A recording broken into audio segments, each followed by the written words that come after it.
Esse é o nosso plano 5, que vai te ajudar a chegar nos primeiros 5 dígitos dos investimentos, que seria em torno de 10 mil até 99 mil reais, respeitando aquilo que a gente sempre fala, que são as nossas raízes, que são os aportes, os ativos, tempo, paciência e comprometimento. Sou Edgar Amazonas Filho, cofundador da Symmetry. Seja bem-vindo a mais esse vídeo aqui do plano 5. Né? O que é o dividend yield? É um termo em inglês, né?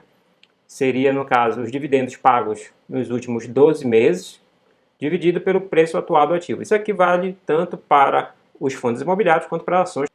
Então, se soma, né? Soma todo o valor pago aí dos dividendos nesse período de 12 meses e divide pelo preço atual. Você vai ter uma razão, né? No caso aqui eu coloquei, por exemplo, R$10 de dividendos pagos em 12 meses e vamos supor que tem uma cotação de R$100, aquele determinado ativo, aquele fundo imobiliário.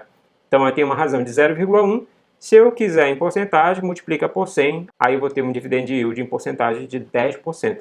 Lembrando, né? Sempre gosto de lembrar que a nossa inflação, que é o principal inimigo do investidor, né? Ela foi aí bem próximo de 10% ao ano em 2021. Ou seja, ao ano, no caso aqui, esse dividend yield, para essa simulação aqui que eu estou colocando, bateria a inflação, né? A gente não pode esquecer que existe aquela inflação média lá que você tem, o IPCA amplo, né? Mas, primeiro, pode variar de estado para estado, de cidade para cidade, pode variar de pessoa para pessoa, se a pessoa está lá na classe C, na classe B, na classe A. Então, existem várias inflações aí que você tem que entender. Então, não necessariamente vai ser essa inflação que você vai enfrentar, pode ser maior, pode ser menor, dependendo da sua situação. Então, aqui no caso, esse dividend yield de 10% zeraria a inflação, né? Não estou contando aqui o ganho capital, tá? O ganho capital pode haver ainda, né? No caso, se você tiver vendido o fundo imobiliário, e aí você tem que avaliar se aquela venda ganha muito mais do que o dividend yield recebido lá por aquele fundo imobiliário, né? Geralmente o fundo imobiliário ele vai ter essa característica de participação no portfólio de investimento, né, que você vai construir, basicamente com essa ideia de renda passiva através de dividendos, tá? Dificilmente você vai trabalhar, né, alguém vai trabalhar com essa ideia de ganho capital com fundos imobiliários, apesar de ser possível. Eu peguei exatamente aqui 5 ativos. Esses ativos aqui eu escolhi exatamente lá da nossa tabela VAPT. Então a gente tem aqui o dividend yield em porcentagem, 11,83% para o VGHF11. É uma taxa bem alta, lembrando que isso aqui impactado principalmente pela questão lá dos papéis, né? Desses aí, né, que a gente tem esses 5 aí que a gente separou, todos eles são índice de papel, tá? Nenhum aqui é de tijolo.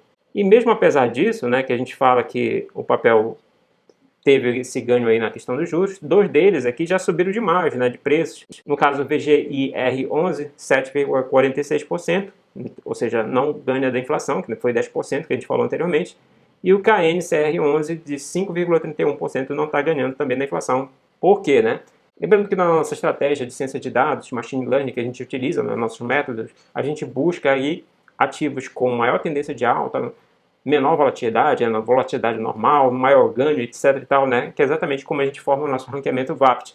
E nesse caso, vamos ter características de ativos que estão mais em tendência de alta. Então, por exemplo, o KNCR11 está com 5,31%, por quê? Se a gente for olhar, ele já está uma tendência muito alta, o preço já puxou mais para exatamente fazer com que esse dividend yield caia, né? Baixo. Uma última observação que eu queria colocar para vocês, pessoal. O VGHF11, se a gente for olhar aqui, né, você está vendo que ele está numa tendência de alta, né, uma tendência boa de alta. O VGHF11 ainda está com um dividend yield alto ali, né, que a gente colocou 11,83%.